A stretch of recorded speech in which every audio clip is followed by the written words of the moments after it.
শীতের নানা ধরনের সবজিতে সয়লাব বাজার, তবুও আগের সপ্তাহের তুলনায় রাজধানীর কাঁচা বাজারে কিছুটা বেড়েছে সবজির দাম।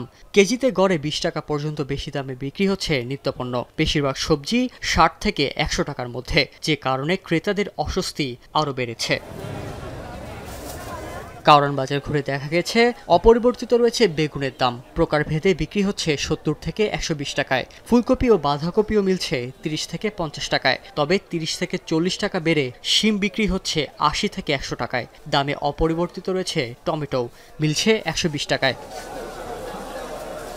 এদিকে ঢেঁড়স, বরবটি ও লাউয়ের দাম এসেছে নাগালে। ২০ টাকা কমে এসব সবজি মিলছে ৫০ থেকে ৬০ টাকার ঘরে। এদিকে করলা মিলছে ৮০ থেকে ১০০ টাকায়। স্বস্তি ফিরেছে কাঁচামরিচের বাজারেও, বিক্রি হচ্ছে কেজি প্রতি ১০০ থেকে ১২০ টাকায়।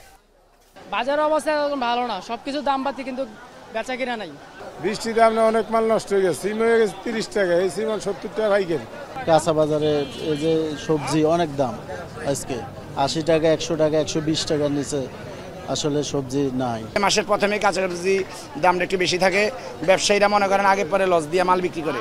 তবে হঠাৎ করেই বেড়েছে পেঁয়াজের ঝাঁজ।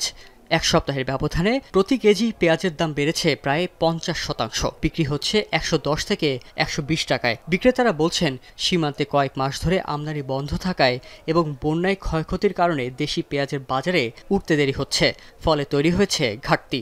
গত সপ্তাহ থেকে এই সপ্তাহ কিন্তু ৫-৭ টাকা বেশি ছিল, আবার গতকালকে থেকে আজকের বাজার আবার ৩-৪ টাকা কম বাজার। তবে আমিষের বাজার তুলনামূলকভাবে স্থিতিশীল রয়েছে। ডিম বিক্রি হচ্ছে ডজন প্রতি ১৩০ টাকায়। সোনালী মুরগি ২৯০ থেকে ৩০০, ব্রয়লার ১১০ আর দেশি মুরগি ৫৫০ টাকায়।